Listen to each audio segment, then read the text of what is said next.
नवी पेठेतील bank of महाराष्ट्राच्या शाखेतून दोघांनी चेक चोरून नेलाय। यात फेरफार करून चेकवरील रक्कम दुसऱ्यांच्याच खात्यात वर्ग करून घेतली आहे।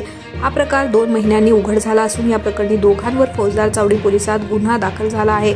25 सप्टेंबर रोजी फिर्यादी उत्तम दत्तात्रय जाधव वय वर्ष 71 राहणार कासारी तालुका बार्शी यांनी शेती पिकातून आलेल्या रकमेचा धनादेश नवी पेठेतील बँक ऑफ महाराष्ट्र शाखेत जमा केला होता।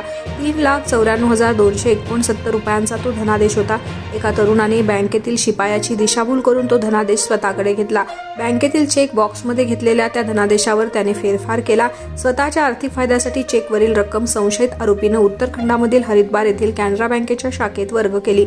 अमर तपेदार राहणार उत्तराखंड याच्या खात्यात ती रक्कम जमा झाली होती, पण त्यानेही त्याबद्दल कोणाला काही सांगितले नव्हते। त्यामुळे उत्तम जाधव यांच्या फिर्यादीवरून दोघांविरुद्ध गुन्हा दाखल झाला आहे।